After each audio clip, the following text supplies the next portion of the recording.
Yeah. No one inspects the Spanish Inquisition. All right. John Cleese, who was R and Q in The World Is Not Enough and Die Another Day, had a little bit to say about the direction of the James Bond films. Ooh. Cleese went on to say that James Bond films have lost their humor to appeal to Asian audiences. He says they've lost their trademark humor. The big money was coming from Asia, the Philippines, Vietnam, Indonesia, where the audiences go to watch the action sequences, and that's why, in my opinion, the action sequences go on too long, and it's a fundamental law. The audiences in Asia are not going for the subtle British humor or class jokes. Since Daniel Craig has taken over the James Bond franchise, Casino Royale made $11 million in China, and 2012 Skyfall made nearly $60 million. Now, put it all on black. Yeah, to add to this, that so Bond 24 was being written by John Logan, who helped write the last one, who helped write Skyfall. He also wrote Gladiator. I'm trying to think of some other movies off the top of my head. Now, I think Skyfall was probably one of my top Bond movies, easily. Top 3 Bond movies, I think. I just hope he didn't reach like his Requiem almost with that one, because that was so good. Well, there were 2 other writers that were involved in Skyfall, and those were the guys. They wrote The World Is Not Enough with a little bit of help. They wrote Die Another Day. They wrote Casino Royale, and they also helped write Quantum of Solace. So looking at their track record, it was sluggish, I'll say. Okay, Casino Royale is still easily one of my favorite Bond movies as well. Yeah. But they had help with that, though. The guy who directed Crash helped write that movie as well. Jeez. Now, and those guys were given the boot come Bond 24. Now they're being asked back to help write Bond 24, which is still untitled. It's called Bond 24. They haven't come up with an actual name. So these guys are actually they're being asked to kind of touch up, make some touch up, a little bit of humor, and I guess add maybe with some action or whatever. Though, I mean, I don't know. I mean, as long as these guys aren't the main guys writing it, then I have no problem with it. This guy was like an Oscar-winning writer. So I don't, obviously if he's asking for a little bit of help, I don't think he's running out of ideas. He just needs to maybe he's writing more of that serious tone to it that we saw in Skyfall. And needs some kind of like fleshed out a little bit more. And I have no problem. What do you guys think about, okay, we love our James Bond movies, okay? Yeah. Now, a lot of people love the Roger Moore James Bonds. I like some of them, not all of them, though. Just because it just got too campy and just got too cheesy in there, too. Oh, too many of the cheesy jokes and stuff like that. Roger Moore said that he knew that if he played this Let Bond, die, I swear to God. Cheesiness the entire way through. Roger Moore said that he's like, you know what, everybody knows Bond's going to win, so I might as well just have fun with it. So, but now it's just But it's almost that cockiness taken, with it, yeah. And, I mean, I don't know. That's just me. I just think stick with what they're at right now. If they want to, whenever they reboot this franchise, then go into something else. Go in a different direction if you want. I don't know. But I like when they decide to switch actors and get another Bond. I think what he's trying to say is this is more of a Bourne-like kind of the Jason Bourne style, like action. Seated and I think they got away from that in the last movie. That's just me. I don't know. So I didn't know what you guys think. Do you say stick with this tone? Add even more humor in, or kind of keep the humor there when necessary. And I guess the humor works in where it's like where themes fits in the context of like the situation that is written there, or especially in the character. Because like Daniel Craig, can you really see him being a funny person? In all honesty, unless he's doing that off the cuff British humor, he doesn't really care. That. He doesn't really, to my sense, like him by himself. But he said he wants to add more humor to it at the same time, and he did say that in Skyfall there would be more of the jokes or whatever, and hopefully in the next one there might be even more. I don't know. If he does, he's gonna have to do in those like little quick like one-liners. That's like fine. The British whims. Exactly. Like somebody does something and he'll just do a one-liner and just walk out. That's where it needs to be placed. Yeah. Is where that humor is, and bring it in. Just write that in there. It definitely wouldn't hurt because to me, like you said, Skyfall, it really got that dark kind of surreal feel to it. Yeah. Maybe a kind of uptick a little bit might kind of liven it a little more. Not sure, but I mean, it obviously worked. So yeah.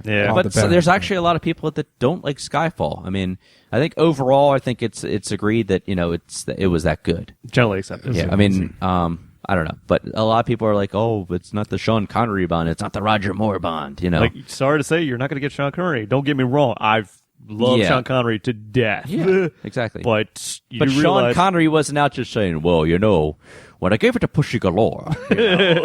Like, you realize at the time there was a character. Pushy. Yeah. Right idea, Mr. Bond. Wrong pusher. Do you realize that there was, at the time, characters written that were literally called Pussy Galore, for God's sakes? Odd Job. Odd Job. Yeah, or whatever, Jaws. Yeah, Jaws, which is shark teeth, for God's sakes. The man with a gold gun. I have a gun that Xenia on the top. on the top. On the top. She still looks good, too. Jansen. She still looks good. Did enjoy a nice squeeze. That's fine. Just kind of the little... No more foreplay. Now, let's go. So, Bradley, I got some good news for you, buddy. Oh, what's that? Pacific Rim 2 is coming. Yes! Yeah. All right. It's going to come out as of right now, April 7th, 2017 release date. This actually might play in your favor because it's not in the dead of summer, and April is the new kickoff for summer movies or whatever. So if you're lucky, there's nothing else that's going to be competing against it. We reported before that Guillermo del Toro and Zach Penn were writing the script. It is being greenlit. Mm-hmm. Let's see. He said, we are 3 years away, so to spoil anything would be fantastic silly of me. What I can tell you, Zach Penn and I really went in. We started with Travis Beacham, who was the previous screenwriter, about a year and a half ago, kicking ideas back and forth. And I said to Zach, let's keep kicking ideas till we find one that really turns the first movie on its ear, so to speak. It's hard to create a world that did not come from a comic book that had its own mythology, so we had to sacrifice many aspects to be able to cram everything in the first movie, namely, for example, the drift, which was an interesting concept. They're very different from each other, yada, yada, yada. So it seems like he's expanding on his ideas from before or whatever, but I wanted to at least let you know that the good news is we are getting a Pacific Rim 2. Woo-hoo. So for anybody who doesn't like Transformers and love Pacific Rim, it's coming. And look, if you love Power Rangers back in the day, you'll love this. And now he's got 3 years. He's got a whole 3 years to work on this. Plenty of time. And that's plenty of time to get this the way he wants. He's not being rushed to so yeah. Speaking of other release dates with movies, Fast and Furious 7 is going to be opening a week earlier, April 3rd, 2016. The original release date was on July 17th of this year, which would actually make it next week. Yeah. Due to Paul Walker's untimely death. May he rest in peace. This will give them more time to promote, and it will kick the summer movie season off a little earlier. It will play in Universal's favor as well because the budget for this movie is way over budget. Okay. We talked about that a little bit before as well. Yeah. So I think it is a smart move on their part. I think a lot of people are going to see it because of Paul Walker, but because Fast and Furious is just that big of a franchise now. I think it's going to be making lots and lots of money. Yeah. I'm going to hurry up and cut myself here short really quick. Star Trek 3 news. For any of you Star Trek fans out there, director Robert Orci, he promises that the latest installment of the rebooted franchise will stay true to its roots and head back to deep space. He said, in this movie, they are closer than they are to the original series characters that you've ever seen. They have set off their 5-year mission, so their adventures are going to be in deep space. The first two films were they were set up. Yeah, they were set up. It was like coming together. This will be Orci's directorial debut. He is taking over for J.J. Abrams. Yeah, I'm excited to see this. Everybody's nervous that this, is such a big franchise and you have a writer only, and this is his directorial debut. It can happen. It's like he's no J.J. Abrams, but no, but he's wrote the last two already. He's been in good hands. So he knows the material, or at least we like to think he does. Anyway, well, the material's been. The writing with that has been the last previous two. It's been solid. I think aside from the whole Khan, I think everybody's more pissed off about hiding Khan or that they didn't use Khan enough. I was more pissed that they didn't use him as well as they could have, or whatever. Yeah. I don't think I enjoyed two more than one in a way, though. That's just me. I don't know. Simon Pegg. I like yeah. Ooh, it's exciting. More Simon Pegg. Maybe that's what it was. For God's sakes, man, I'm a doctor, not a... And for God's sakes, you know who looks damn hot? New picture of Henry Cavill in the new Superman or newer updated Yeah, Superman. the Superman for Batman. Yeah, they put, just stand up there. Let's put it this way: he looks stronger than ever. It's more of a classic-looking Superman. The website Schmoes Knows put it best. It's like we've got a picture of the new Ben Affleck Batman. Now we're getting a picture of the Superman, and it's just like the two of them are in their corners. They're both in Gotham, and it's just like, all right, just where is Don King when we need him? Because I'm ready for a fight. So I will leave you with this. There is a War Games remake that is being greenlit. And speaking of War Games... Oh, lordy. It's based on the Bradley Beal's biopic. Biopic, yeah, War Games. Yeah. High school story. What I do with my new computer on a weekday. Matthew Broderick is screaming somewhere in horror. Yeah. War Games reboot. I thought he was screaming because he was with Sarah Jessica Parker. That's number 2. Oh, God. That horse face. Oh, lordy. Here's a sugar cube. Do you want a carrot tonight? Oh, God. All right, what do you got, Mr. Beals? All right, so I'll go back into a couple news articles from probably last week that I was going to do. Anybody ready for a Dead Rising movie? Yeah, sure. Why not? All right. Sounds good. That's not the answer you wanted. Nah, I mean... It's not the movie we wanted, but the movie we were here's the given. thing. It's an interesting enough premise. It's an interesting premise of Dead Rising. Originality. Almost, with the zombies, taking over. Legendary Pictures. On board with this. Okay, yeah. That's good. All right, really quick to interrupt you. Legendary Pictures did all the Dark Knight movies. They did Pacific Rim. They've done Man of Steel. I believe they're going to be doing the new Christopher Nolan movie, as a matter of fact, though, too. Probably. Yeah. So, Interstellar. I know I'm building you guys up to almost to knock you down, unfortunately, hearing this. Now, this is going to be, unfortunately, on And Godzilla. It's going to be on their digital platform and going to be released through Crackle. Say what? Yeah. Tom Lazinski, who is the executive producer, if I'm not mistaken, is really excited for this by saying, quote, Dead Rising has a built-in fan base and rich characters and plot that we're ideal for digital markets. It gets worse. Oh, give me the gun.